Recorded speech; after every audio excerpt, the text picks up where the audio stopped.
आज का जो हमारा टॉपिक है पार्ट्स ऑफ स्पीच। पहले मुझे आप बोलिए व्हाट आर वर्ड्स। वर्ड क्या होता है, वर्ड किसको कहते हैं या इसका क्या काम होता है? Yes, group of letters. क्या इसका मीनिंग होता है? Very good. तो इन वर्ड्स से आपको कुछ वर्ड्स किसमें आपको हेल्प करते हैं आगे?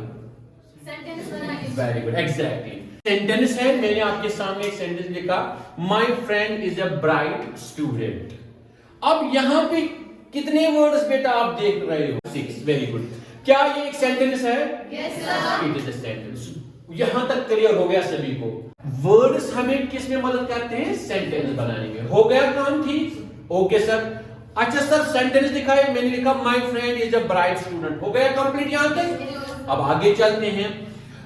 दूसरा स्टेप जब हम देखते हैं सर हर एक वर्ड एक अलग अलग काम दे रहा है, इसकी अलग अलग जॉब है, अलग अलग फंक्शन है सेंटेंस में।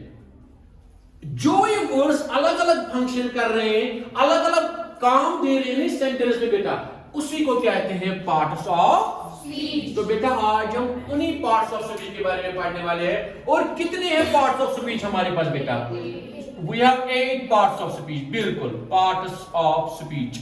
तो नंबर 1 जो हमारा आता है, जो आप सबको पता होगा, वो है नाउन। नाउन है, नाउन किसको हम कहते हैं? कोई information? Yes, naming word, simplest. अगर सबसे छोटी और सबसे सिंपल डेफिनेशन है सर नेमिंग वर्ड जो भी है। अब नेमिंग में क्या आता है? मान लीजिए पर्सन आएगा, कोई प्लेस आएगा, शाबाश, और क्या आएगा? थिंग्स आते हैं इसमें, आइडियाज आते हैं इसमें। तो और जो भी आप जिस चीज का कोई नाम है उसको नाउन कहते हैं। अब सर थोड़ा एग्जांपल भी दे दीजिए ताकि अंडरस्टैंड हो जाए। पर्सन में बेटा आप यहां पे ले लीजिए, मेरे सामने यहां पे है, मैं कहता हूं जीशान। सर थोड़ा प्लेस का भी दे दीजिए। तो राइट नाउ हम किस डिस्ट्रिक्ट में है? पुलवामा। आप किसी भी जगह का नाम ले सकते हैं। दिस इज अगेन, ये भी नाउन है, पुलवामा भी नाउन है। बेटा आप थिंग्स आ रहा है, थिंग्स में क्या एग्जांपल दोगे आप? यस, यहाँ पे देखिए मार्कर हमारे हाथ में है, तो मार्कर ये भी नाउन है। जिस आइडियाज में क्या आते हैं बेटा? आमतौर एब्स्ट्रैक्ट नाउन्स आते हैं। ऑनेस्टी हम देखते हैं। अच्छा, और कोई चीज जो होगी, विट, WIT, विट, वो भी जिसकी दिमागी सलाहियत जबरदस्त होगी उसको भी कहते हैं। तो आइडियाज में वो आता है। एब्स्ट्रैक्ट का मतलब है बेटा जो आपको दिखाई नहीं देता है, आप उसको महसूस कर सकते कभी कभी, या आमतौर आप उसको समझ सकते। अब इसके बाद है वर्ब उठा। वर्ब क्या है? चलिए ठीक, एक्शन वर्ड्स। अब वर्ब्स का क्या होता है? मेन काम बेटा इनका काम होता है, ये एक्शन दिखाते हैं बिल्कुल, और या दिखाते हैं कहीं कहीं पे स्टेट। ये स्टेट ये नहीं है कि जेड के जो स्टेट थी या इंडिया के कितने स्टेट्स हैं। स्टेट मीन्स कभी कभी किसी काम की क्या हालत है, किसी चीज अगर कोई काम हो रहा है ना तो क्या हालत है उसकी, वहां पे डायरेक्टली हमें एक्शन नहीं दिखाई देती है, लेकिन हमें कभी कभी उसकी स्टेट मालूम पड़ती है, उस काम की स्टेट मालूम पड़ती है। सर थोड़ा सा एग्जांपल, एक्शन आपको पता है बेटा, मैं भी क्या कर रहा हूं? पढ़ा रहा हूं ना, तो टीच, टीच ये वर्ब है। अगर फिर इससे कंटिन्यूअस टेंस बनेगा teaching, I am teaching English, right now I am teaching English, वो सेंटेंस बने। तो teach, walk, talk, right, run, बेटा ये सारे एक्शंस हैं, ये काम है, ये वर्ब में आएंगे। अब यहाँ पे दूसरा सर ये स्टेट बताइए, स्टेट क्या होता है? आई एम ए स्टूडेंट, यहां दिखा रहा है ये स्टेट। ये लड़का, ये जो आई है, ये जो फर्स्ट पर्सन बोल रहा है, बात कर रहा है, इसकी स्टेट हमें पता चलती है, यानी ये किस काम के साथ इस वक्त इन्वॉल्व है। क्या जॉब में है इन्वॉल्व, क्या पढ़ने के साथ, पढ़ाई के साथ इन्वॉल्व है, क्या कोई प्राइवेट बिजनेस कर रहा है, लेकिन ये किसके साथ इन्वॉल्व है? स्टूडेंट। तो ये स्टडीज के साथ। डायरेक्टली जब आपको काम पता नहीं चले, लेकिन आप अंडरस्टैंड करते हो कि ये बंदा जो बोल रहा है या जिसके बारे में बात कर रहे हैं वो किस चीज के साथ कर रहा है या इन्वॉल्व है। Adjective, quality of noun. अच्छा, क्वालिटी ऑफ नाउन, बिल्कुल यानी नाउन की कोई quality. She is an intelligent girl, very good. अब यहां पे इंटेलिजेंट आया है। अब हमने अभी डेफिनेशन पढ़ी कि एडजेक्टिव का क्या मतलब होता है? It qualifies noun, it gives more information about noun, या ये कभी प्रोनाउन भी हो सकता है नाउन के बदले। चलिए उठाएंगे एडवर्ब। यहां पे हमने एडवर्ब उठाया। एडवर्ब्स का मेन काम क्या होता है? एडवर्ब्स डिस्क्राइब, ये हमें बताते हैं। पहले या तो ये वर्ब्स के बारे में बताएंगे, वर्ब्स के बारे में, कभी कभी हो सकता है ये एडजेक्टिव्स के बारे में भी डिस्क्राइब करते हैं, एडजेक्टिव्स। कभी कभी हो सकता है ये खुद एडवर्ब के बारे में भी बता सकता है। यानी ये जो एडवर्ब होते हैं, इट डिस्क्राइब्स वर्ब्स, एडजेक्टिव्स, और sometimes it can describe adverbs. मेरा सेंटेंस यहां पे लिखा है, मैंने एक सेंटेंस, ज़ीशान राइट्स स्लोली, फिर मैंने फुल स्टॉप डाला है। यहां तक तो हमने पढ़ा बेटा। ज़ीशान क्या है? अब नाम है किसी बंदे का, स्टूडेंट का। अब राइट्स है ना। अब यहां पे और एक इंपॉर्टेंट जो कि टॉपिक से थोड़ा बाहर है बेटा, राइट के पीछे मैंने एस लगाया है, क्यों? Yes, very good Safiya, you are good. Third person singular जब भी सामने होगा ना, जब भी सब्जेक्ट थर्ड पर्सन सिंगुलर होगा बेटा, आपको वर्ब के पीछे एस या कभी एस लगाना पड़ेगा। इसके भी थोड़े से रूल्स हैं। ये तो नाउन है सर, ये तो वर्ब है। अब ये स्लोली क्या है? Adverb. Yes, it is adverb, it is adverb. और इसने किसको डिस्क्राइब किया? नाउन के बारे में बताया कि इस राइटिंग के बारे में बताया, है ना। ज़ीशा तो लिख रहा है, मगर कैसे लिख रहा है? क्या ये तेज तेज लिख रहा है कि स्लोली लिख रहा है, आराम के साथ? हमें पता चला सेंटेंस से ज़ीशान अगर लिख रहा है लेकिन वो स्लोली लिख रहा है, आराम के साथ। एडवर्ब्स होते हैं ना, मोस्टली, सारे नहीं, मोस्टली जो एडवर्ब्स होते हैं उनके पीछे क्या होता है?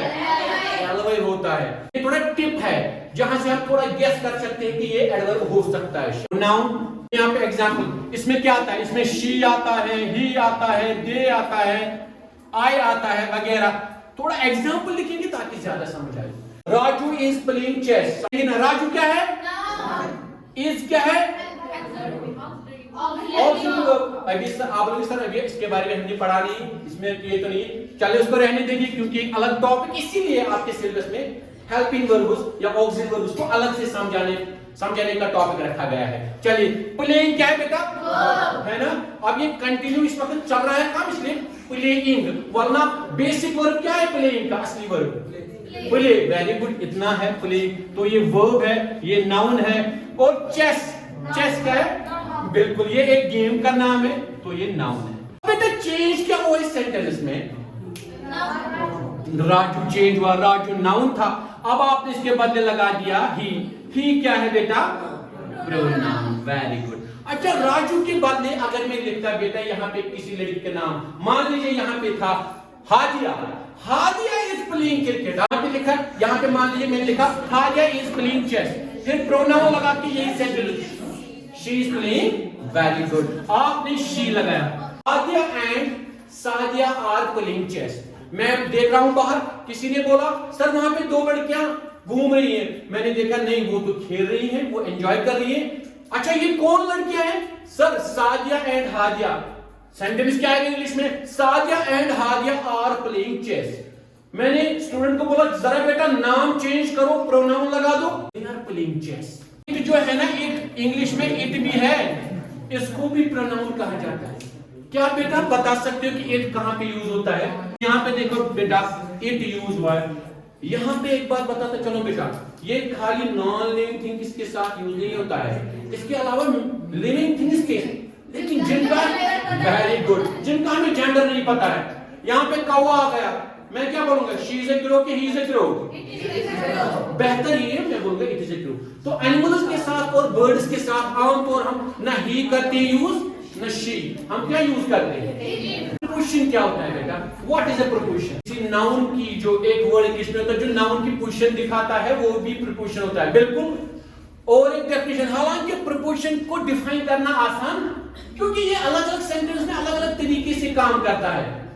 It sometimes connects noun to the other nouns. लेकिन अगर हम शॉर्ट में कहेंगे सर हमें थोड़ा सिंपल सा बता दो प्रीपोजिशन की डेफिनेशन, वही जो आपने बताया कि आमतौर ये पोजीशन दिखाता है किसी नाउन की। ऑन का क्या काम है इस सेंटेंस में, क्या कर रहा है? Very good, it shows the position of the book, it shows the position of the book. दूसरा मैंने बोला ना अभी, इट कनेक्ट्स, प्रीपोजिशन की दूसरी डेफिनेशन है बेटा, it connects a noun to another noun. Sir यहाँ दिखाइए किस नाउन को किससे जोड़ रहा है, कोई बोल सकता है बेटा सेंटेंस को? एग्जैक्टली, बुक को टेबल को जोड़ा जा रहा है ना। बुक कहाँ है? टेबल पर, या टेबल पे क्या है? अभी हम क्लास में ना, हम यानी क्लास में। चलिए कोई यूज कर सकता है इनको as preposition. We are in the classroom. Marker is under, ये चेयर है under the chair. The marker is into. और एक अच्छा प्रपोजिशन है जिसको कंफ्यूजन होता है आम तो स्टूडेंट्स में, सर इन कहां यूज करना है और इनटू कहां यूज करना है। कोई चीज वो होगी इन मोशन, इन मोशन, एक चीज से दूसरे चीज की तरफ वो मोशन कर रही होगी। सपोज हम कह रहे हैं ना, कोई कहता है सर मैंने पत्थर पानी में फेंका, आई थ्रू, ये पास्ट टेंस से थ्रो का, I threw a stone in the water आएगा बेटा कि इनटू द आएगा? यहाँ पे दोनों में मिल गए, इन द वाटर कि इनटू द वाटर। जब भी मोशन होगी ना, एक चीज दूसरी चीज में जा रहा होगा, दैट ऑलवेज टेक्स प्रीपोजिशन कौन है? कंजक्शन।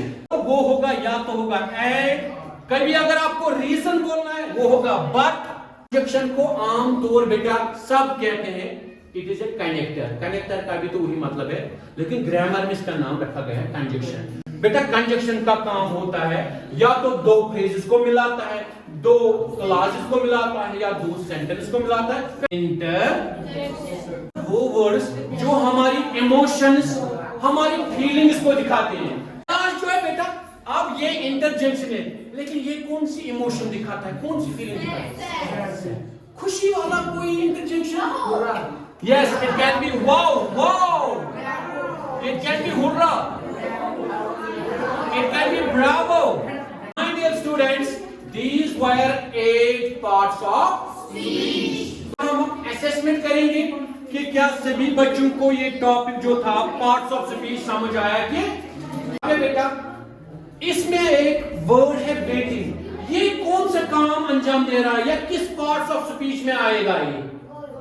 Very good word. यहाँ पे स्कूल है बेटा, स्कूल। हालांकि ये एक ही वर्ड हम मान सकते हैं, स्कूल गेट को एक ही वर्ड मान, क्योंकि स्कूल का गेट है तो इसको एक ही वर्ड, ये कंपाउंड वर्ड है। बेटा कौन सा पार्ट ऑफ स्पीच है स्कूल गेट? कौन से क्वेश्चन है बेटा? यहाँ पे बॉय है, सेंटेंस में बॉय है, ये कौन सा पार्ट ऑफ स्पीच है? नाउन। ब्लैक है, ये कौन सा पार्ट ऑफ स्पीच है? Preposition, this is article. हालांकि आज के टॉपिक में नहीं है, लेकिन हमने पढ़ा है ना आर्टिकल। यहाँ पे नाउन देखा, वर्ब देखा, प्रीपोजिशन देखा और दोबारा नाउन देखा, लेकिन कुछ पार्ट्स ऑफ स्पीच रह गए। चलो इस सेंटेंस से हम एसेस कर लेते हैं कि आपको समझ आया है कि नहीं। ये वाला आ गया हमारा प्रोनाउन, जो मारिया ने एग्जैक्ट जवाब दिया। इसके नेक्स्ट क्वेश्चन जो हमारा है वो है टू फैजान। फैजान जो हमारा, फैजान फाजिल। बेटा हमारे पास ये सेंटेंस है, he is a doctor and his brother is a teacher। यहाँ पे and है ना, ये कौन सा पार्ट ऑफ स्पीच है? Very good, conjunction. एक कंजक्शन है, ये दो सेंटेंस को कनेक्ट करता है। Alas, the old beggar died on the road। Word जो इंटरजेक्शन है तो कौन सा है? Alas, राइट आंसर है। With this, it is end of today's topic. Thank you very much.